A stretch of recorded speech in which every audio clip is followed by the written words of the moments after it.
Hello everybody, my name is Ryan, and while EA is not going to E3 this year, they are hosting their own little event right before E3 starts, talking about their upcoming games and letting gamers a chance to try them out. It's called EA Play, so that explains the title of this video if you weren't aware. I made a list of all the things that I think could be happening at EA Play this year. So these are my predictions for EA Play and their big conference, specifically what they're going to be talking about, all the games they'll talk about at that big conference. So we're going to be talking about in this video Star Wars, Battlefield, Mass Effect, Titanfall, VR, and possibly some new blood that we could be seeing come in this year, or at least that I hope we see this year. This is Nerd. Number 1, starting off with something very simple, I think that EA will release the beta for Battlefield 1 during their press conference. The same thing happened in 2013 with Battlefield 4, and it was great and got people talking and got people playing. It was how they ended their conference and kept the conversation going on afterwards. Plus, this is an event for gamers to come together and play games, not just journalists to come together and report on it. It's something for people to play games at. It's open to the public, so what better place to release the beta for Battlefield 1 than at EA Play? Number 2, same as last one, EA will release the second DLC pack for Star Wars Battlefront, the Bestman pack, live during their EA Play conference, which will then be playable on the floors of EA Play. Because they have to give it early to those who bought the Season Pass, they can't just spontaneously release it to everybody, because they have to announce it for those who have this, like say, hey, Season Pass people, now you have it. Everyone else have to wait 2 weeks for it, even though we're announcing it like right now and saying, hey, you can go and play it, but only these people. That would kind of suck. So, since the current release date is sometime in June, and that's when EA Play happens, it makes sense that we could put out the Season Pass release then, and then for everyone else at the conference. Also, maybe let's say, like, for this weekend, or like for the next 2 days, anyone can play it. That would be interesting.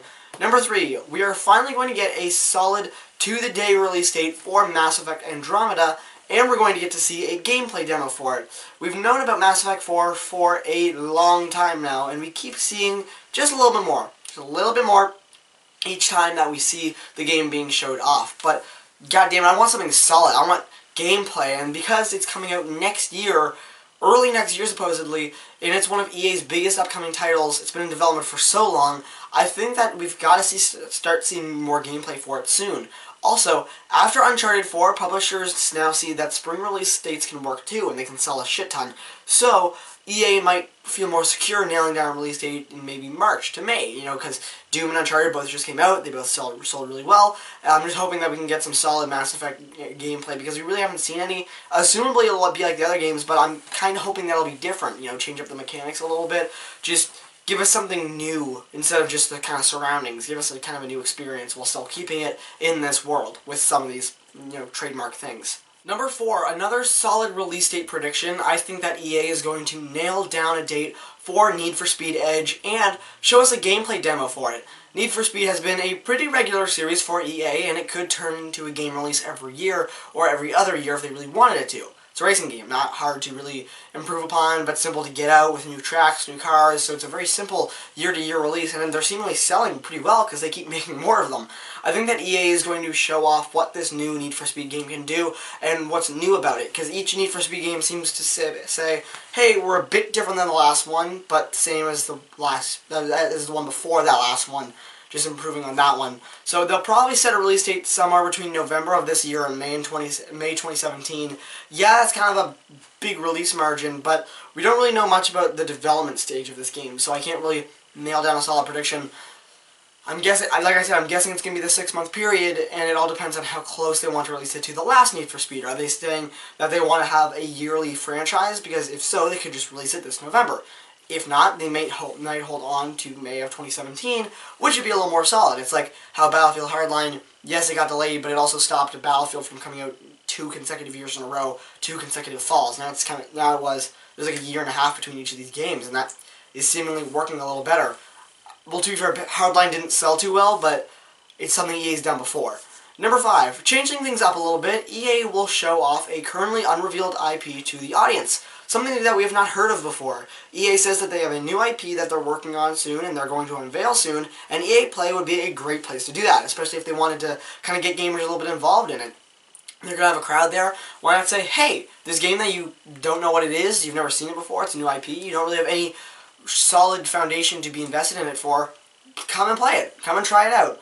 If not here, they'd have to wait a few more months if they wanted to reveal it on a stage. So I'm assuming that they could probably whip together a stage demo at least if the game is coming out sometime next year or sometime this year.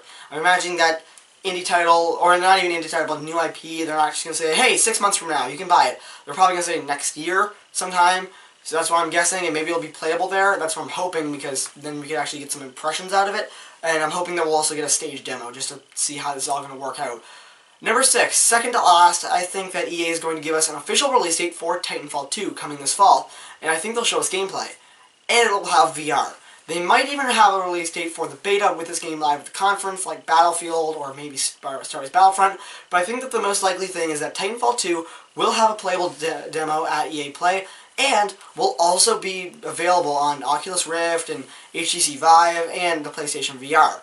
Showing us gameplay would be a huge thing because we have not seen any yet, and we haven't seen how this is going to improve on the first one. We know that the game is releasing this fall and maybe October, as some leaks report, but that doesn't really make sense because Battlefield 1 kind of conflicting with that.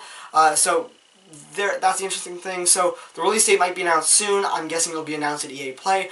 And since this one is coming out on PlayStation 4 and it could launch pretty closely to PlayStation VR, I'm thinking it would be a very good selling point, especially Sony saying, hey, we want people to come play us for Titanfall because it was a Microsoft exclusive. Now they're bringing it back and they're putting it on PlayStation. Sony might say, hey, you know what's going to be really cool? The fact that you can play Titanfall in these giant mechs, in this giant awesome wall-running world in VR. That would be the big selling point, and also it might give EA a reason to get onto Sony's stage, which would be very cool. Number 7, finally, I think that the big showstopper is going to be the reveal of Visceral's third-person Star Wars action game, which is very likely to be a revamp of Star Wars 1313. Even though this Visceral game is not scheduled to come out until at least 2018, it doesn't mean that they might not, it doesn't mean that they won't show something, like a little teaser or something to get people talking. And if they say 1313 is going to happen, we're remaking it, like we're starting again, and it's coming out, that's going to be something to get people talking. There's a lot of evidence to show that Visceral's new game is reviving the canceled Star Wars 1313, and it would be a huge thing to announce at EA Play. It would give them some big talking point. However, it might be a bit of a tease because it's still 2 years away. Look at Ghost Recon Wildlands, for example. That just got a cool trailer, but since it's so far away, maybe it isn't the thing. But like I said, we got the announcement at E3, and then a few days ago we got another trailer for Ghost Recon Wildlands. That's like 11 months where there wasn't any news for that game. Not that I can remember, so maybe they don't want to do that, especially at the conference where they're saying, hey, you can come play games. Maybe they'll say, like, hey, there's going to be a new Star Wars game that year, but who knows, because this is supposedly about gamers coming together to play. If they're saying, hey, you can play this game in 2 years, lot of a tease there for EA Play. What do you think? What do you want to see from EA Play, and what do you think we will see? Because hopes, predictions, different things. Comment your thoughts down below. Subscribe for more E3 predictions. My next one will likely be Microsoft. Give this video a like for more videos faster. I'm trying to upload one every other day now, so expect that. Maybe it'll become a little more faster if this channel gains steam, but I do have other channels to do. So I will see you all next time.